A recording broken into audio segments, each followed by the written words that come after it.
Kemudian kita akan melanjutkan pembahasan mengenai saham treasury. Nah, dari sisi pengertian, saham treasury itu merupakan saham perusahaan yang telah dikeluarkan oleh perusahaan dan kemudian dibeli kembali. Nah, ini adalah beberapa alasan mengapa perusahaan itu melakukan hal tersebut. Yang pertama adalah untuk memperkecil pajak. Kemudian yang kedua itu untuk meningkatkan laba per saham dan pengembalian atas ekuitas. Jadi untuk alasan kenapa sih perusahaan melakukan saham treasury? Jadi sebenarnya itu adalah jadi begini, perusahaan sudah memiliki saham, kemudian dikeluarkan oleh perusahaan tetapi dibeli lagi oleh perusahaan itu sendiri. Jadi perusahaan punya saham kemudian dikeluarkan ke pasar, dijual tapi dibeli kembali.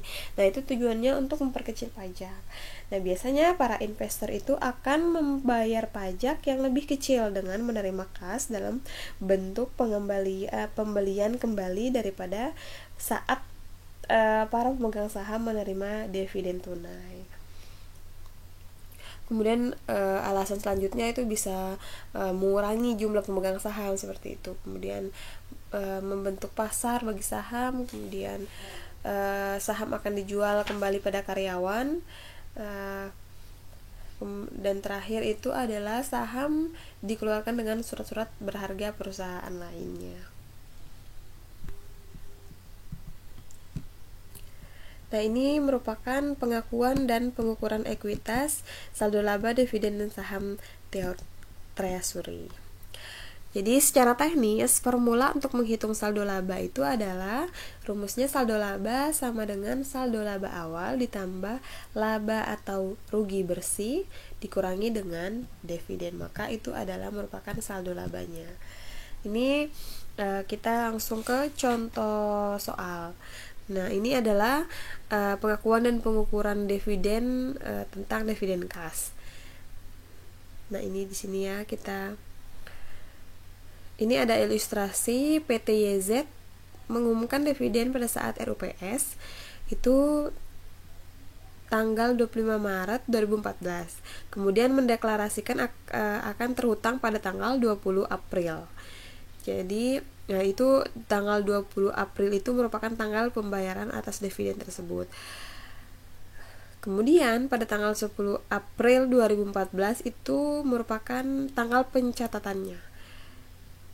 Kemudian jumlah dividen yang dideklarasikan adalah Rp550 per lembar saham, dan jumlah saham yang beredar itu adalah 10 juta lembar saham. Nah, maka kita akan lihat bagaimana jurnal yang harus dibuat. Maka yang ada 3 jurnal ya.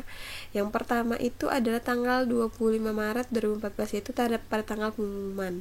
Berarti saldo laba jurnalnya itu adalah debitnya saldo laba, kemudian kreditnya itu adalah utang dividen. Nah, mengapa ini ada muncul utang dividen? Karena ini di contoh kasus yang sebelumnya itu bahwa pada saat pengumuman itu tidak langsung diberikan kepada pemegang saham, maka itu harus diakui sebagai hutang dividen karena memang dividennya itu belum dikeluarkan kepada para pemegang saham. Nah, kemudian dari mana diperoleh angka 5,5 M itu ya?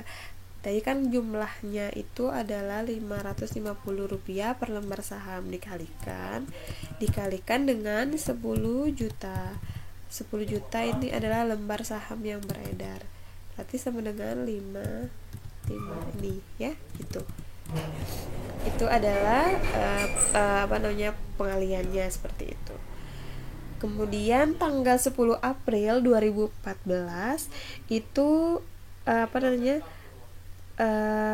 tanggal pencatatan. Nah, ini tidak ada pencatatan jurnal ya pada tanggal tersebut karena tidak ada perubahan atas transaksi atau atas transaksi tanggal 25 Maret tadi. Kemudian tanggal 20 pada saat pembayaran, maka utang dividennya otomatis berkurang. Terus kemudian yang berkurang juga kasnya sebesar 5,5 M. Jadi ini merupakan tanggal 20 itu ya kelanjutan atas transaksi yang tanggal 25 Maret. Seperti itu.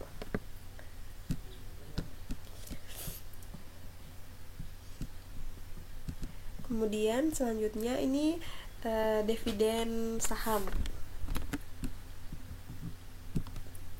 Nah, jadi untuk perlakuan akuntansi dividen saham itu berbeda-beda tergantung dari porsi dividen yang dibagikan. Jadi ada yang dalam jumlah besar dan ada yang dalam jumlah kecil. Kita akan membahas dua ini. Jadi dividen saham dalam jumlah kecil itu adalah dikatakan kecil jika sahamnya itu kurang dari 25% dari saham yang beredar. Ini adalah merupakan perlakuan akuntansi dividen saham dalam jumlah kecil. Ini ya, saham biasanya nilainya itu adalah Rp20, kemudian dari 30.000 lembar saham yang beredar, tambahan registernya ada 300.000, saldo labanya 600, dan total ekuitas pemiliknya itu adalah 1.500.000. Ini merupakan jurnal untuk perlakuan akuntansi transaksi saham treasury metode biaya. Ini adalah contoh transaksi dan ayat jurnal saham treasury PTZ berdasarkan metode biaya. Jadi ini adalah jurnalnya. Jadi pengeluaran saham biasa sebanyak 1 juta lembar dengan nilai nominal 500 pada harga pasar sebesar 5.000. Maka jurnalnya adalah kas di debit, kemudian modal saham biasa dan agio saham biasa. Dan yang kedua itu adalah pembelian saham treasury sebanyak 100.000 lembar dengan harga 6.000. Maka jurnalnya saham treasury pada kas. Kemudian jika penjualan saham pada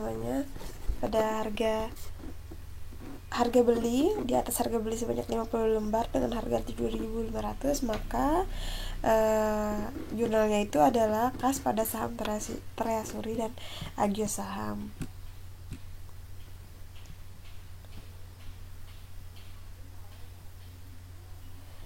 Nah, kalau harganya itu di bawah harga beli, maka agio saham itu di debit, bukan di kredit. Seperti itu. Jadi yang di kredit itu cuma saham treasury-nya saja.